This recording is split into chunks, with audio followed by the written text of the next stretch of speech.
Alright guys, what's going on? This is Otis here, and today I got a nice little gameplay using the M26 Mass, and the reason why I'm using that again is because they added a dog tag for it, so I'm going to use it a little bit more until I get my 500 kills with it and get my dog tag. But today's video is about the updates they had for the Ps3 patch in Battlefield 3 that they didn't have in the patch notes, but they've added in with the patch anyways, so I'm going to get started real quickly here.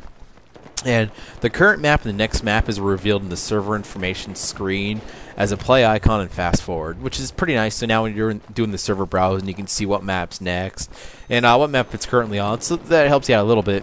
The RPK now has extended mags, which is pretty nice. I don't know that many people who use it, but you know it's decent at least. The QBB95 gets an extra heavy barrel unlock at 300 kills, which and a lot of people are starting to use the heavy barrel a little bit more. So I mean that could be useful to those people trying to get those long range kills and stuff. The extended mag was removed from the MG36, but was replaced with the free heavy barrel. So if you're trying to go for those long distance shots with that machine gun now, it'll be a little bit easier if you want to put that on. And items like the 12 times scope was removed for the FAMAS and the MKA-31 jackhammer, which I believe is a shotgun. I'm not sure exactly, I forget. And also the CITV station for the tank now gives off a red beam like the Soul Flam once people are trying to lock onto you with it, which is pretty nice and pretty helpful for us helicopter pilots who you know which tank's locking onto you now and like where's it coming from at least. So that helps us out a little bit more. They didn't have any colorblind assists, but they did also make the icons a lot easier to see now too, which is pretty nice. And they changed the camera angles slightly and the animation a little bit for the jets and the helicopters once they explode, and it pretty much just is a lot more smooth once they actually blow up and crash and whatnot. You know, there's a little more saturation in the game, less blue tint. You know, the icons are a little bit more easier to see now, like they're a little bit like sharper. And you can, with the sound now, you can hear footsteps and reloading from either enemies or friendly people now much more clearly. So people like myself who use the gaming headsets, you know, we're able to sound horror a little bit more easier now too, which is pretty nice in those tight quarters spaces and maps and stuff. And the mini-map has focused on more of a team function now too, where it's easier to see like the heal, the repairing icons that pop up, and the flags even too. And the icons for the vehicles are on the spawn screen now, which is pretty nice too. So when you get on the spawn screen, you can see exactly where they are, whether or not you know you're at a spawn or whatever. You can jump into a tank, or whether you want to spawn like on a flag or something too, which would be more nice. Because on certain maps, you'll have a vehicle in your spawn for almost the whole game because no one wants to spawn there because they don't think it's there. So that's going to help us out a lot more too. And other squad leader objectives are marked on the flags now too, which is pretty nice, and that's helpful too. Alright, movement tweaks they've added on. Much better responsiveness, even better if your AA is turned off, which was that options in the option menu to help the input lag, which it's still there, but it helps it a little bit, and even with the patch, it helped it a tiny bit too, which was, you know, nice at least. And you know, it's a lot faster now, repositioning from prone to standing or even a crouching position. Like you're able to do that a little bit more faster than what it was. And they supposedly said there's no Superman or Superworm, but I even have a video on that too. It was like a few hours after the patch. It was in a private server. People were already doing that anyways. So I don't know how they fixed that when it was already re-happening and stuff. But yeah, whatever. All right, and then here's some vehicle tweaks that weren't on the patch also. They moved the AA on Karg Island for the U.S. side. For the Russians, it was pretty much in their spawn next to their tanks, and now they've moved it back on the airstrip where the helicopter and the airplane spawn. So pretty much it's gonna be a lot harder to spawn camp those. And then also, which I'm really glad for, is on the U.S. side, it used to be pretty much almost kind of where that A flag was, but now they moved it all the way to the carrier now. So now you pretty much can fly around with the helicopter without having to be, you know, killed all the time, which is pretty nice.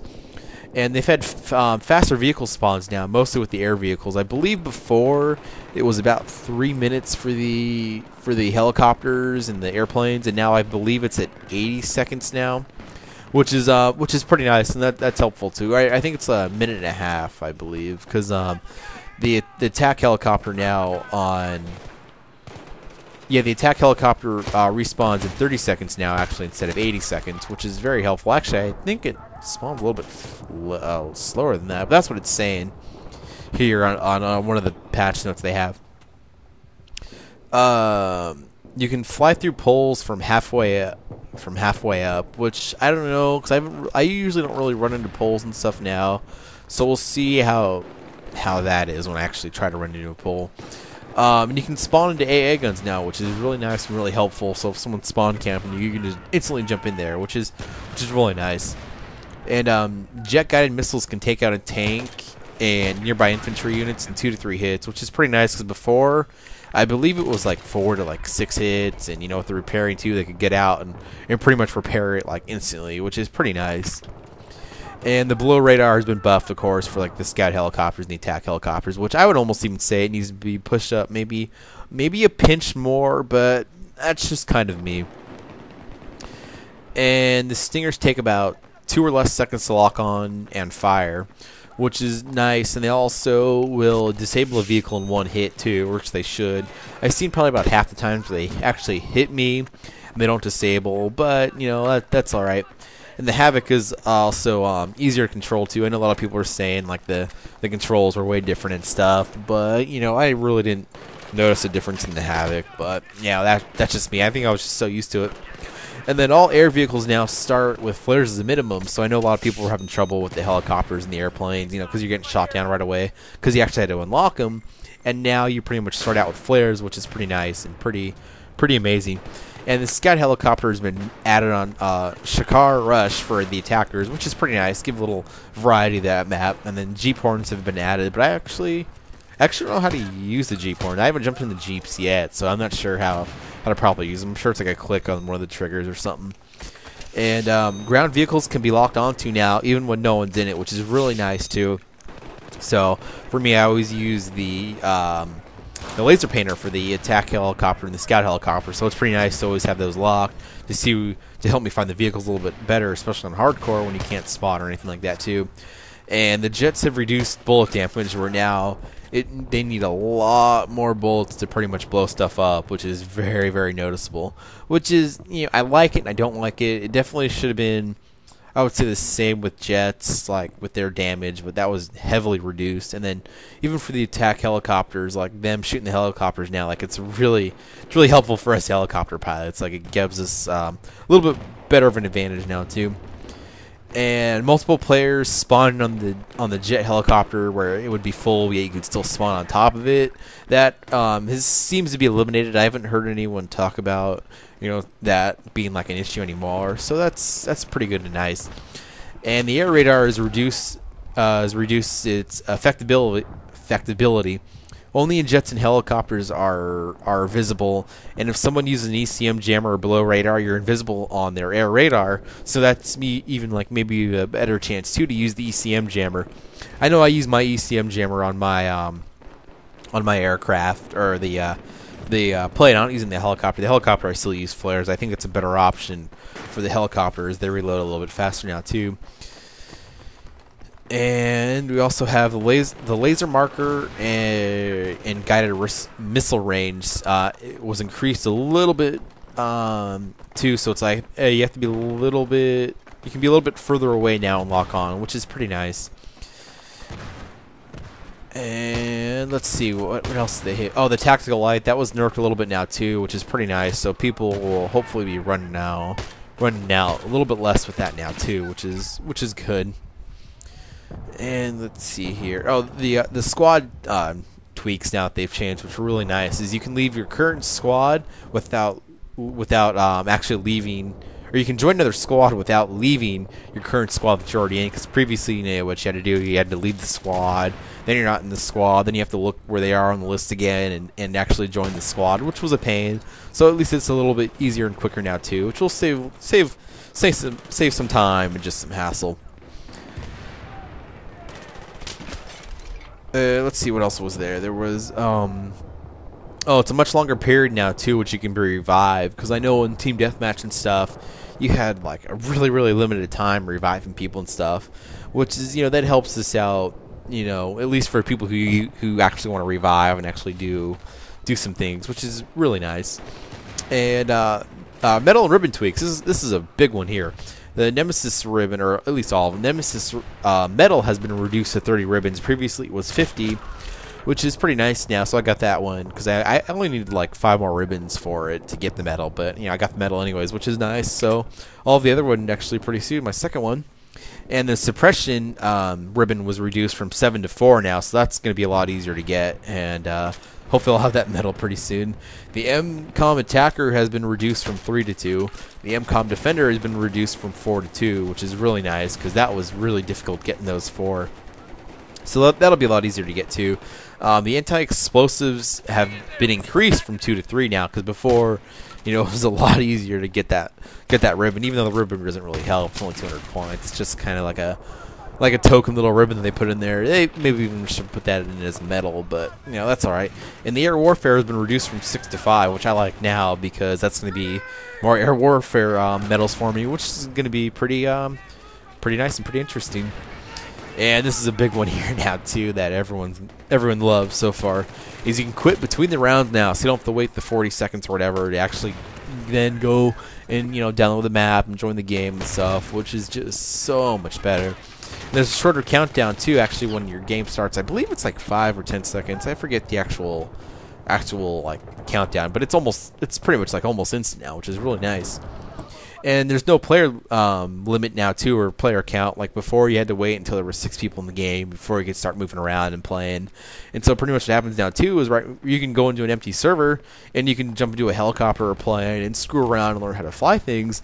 And you could still like capture flags and stuff. You just won't get any points until actually there's a required amount of people, which is 8 now, which is used to be 6. So that's nice.